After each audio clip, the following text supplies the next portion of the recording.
Hello and welcome to Business Today Television. I'm Siddharth Zarabi and you're watching Easynomics. On the show today, we discuss China's U-turn after 3 years of zero COVID to now a policy when in the new year, on the 8th of January to be precise, China will open up its borders, remove most of the restrictions including quarantine and travel restrictions for Chinese people to travel outside of the country and foreigners to come to the world's biggest manufacturing economy, the second largest economy globally. What does this mean for the world economy and for the Indian economy? Remember, after COVID, which originated in the city of Wuhan in China and devastated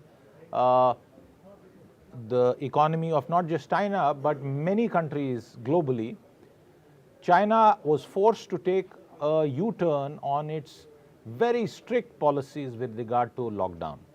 You may recall that there have been protests, significant protests for the Chinese totalitarian state to deal with when people protested after a deadly fire killed people in a building that was under a strict quarantine and lockdown. And now China has decided that there will be practically no restrictions on travel. The restrictions on the number of flights, the passengers, and all of that involved a very strict, the world's strictest lockdown and the longest continuing lockdown, 8th of January, all of these will go.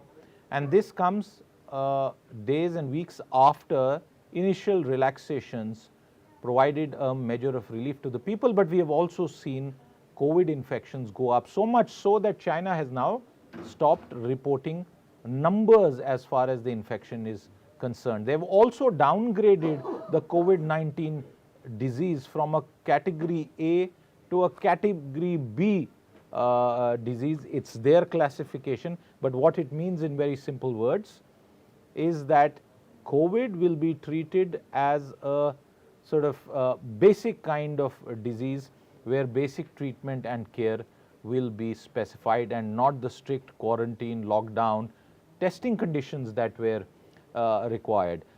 China has tested its citizens perhaps the most as far as any country is concerned globally, yet we have seen an explosion of COVID because this artificial suppression has not allowed natural immunity to spread through the Chinese population, which is one of the largest, in fact the largest in the world. But what is the impact going to be on the global economy as we end 2022 and get into 2023? There are three key points that the global economy will perhaps experience on account of China's new policy that will come into effect from the 8th of January. The first is as regards the fears of what will happen to the Chinese economy and its growth rate, which had been slowing down over the past 2-3 years. It's absolutely clear with China learning to live with the COVID virus and a period of few months that may be required for adaptation and a new normal to emerge, the world's manufacturing powerhouse will come back fully on stream. This doesn't mean that global demand and demand in the Western world, which has been impacted by inflation, is going to suddenly also change. But it's clear that with China as a country being one of the largest importers of all manner of commodities, its manufacturing engine coming back fully into life will have a downstream impact on commodity imports and prices globally. So impact number one, as far as the Indian context is concerned, do expect global crude prices to gradually start hardening. And this is a preliminary observation. I would not go so far as to venture and provide a hard estimate, although the latest number for crude prices is now $84 to the barrel. So a gradual increase in global crude likely. India has been insulated from the recent volatility in crude oil prices by two measures. One was the fact that oil prices retail prices in India of petrol and diesel have been frozen for several months now. And the second was generous discounts from Russia, which have now made Russia the largest supplier of crude oil into India. So that impact beyond crude is likely to be felt in other commodities, including metals, again because of China's status as a manufacturing powerhouse. The second bit is global inflation.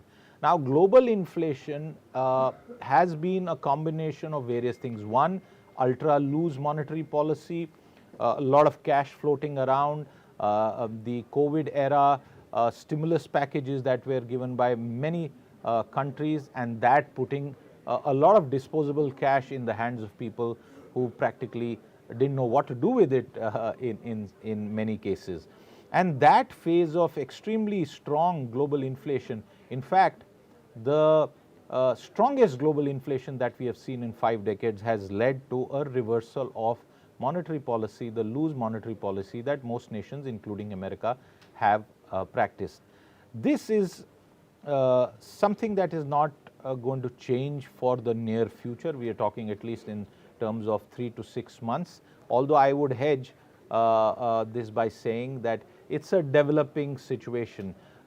The spread of the infection in China and the spread of the infection possibly elsewhere in other countries is the most important issue that we'll have to keep track of. And with China not reporting numbers, some of the statistical assumptions will perhaps suffer from that lack of data, but the real impact could be felt elsewhere. But assuming that China learns to live with the virus and the virus doesn't get exported in some ways, we could see that the opening of the Chinese economy and all manner of businesses will have a consequent impact globally. Remember, 2023 is expected to be a global soft landing in economic terms. Most advanced economies are expected to sharply slow down, although now experts are suggesting that the possibility of the US economy slipping into a recession is reducing, primarily on account of certain specific measures that the US has taken. But the European Union, the situation there is said to be worse than the United States of America, and that would also have a consequent impact.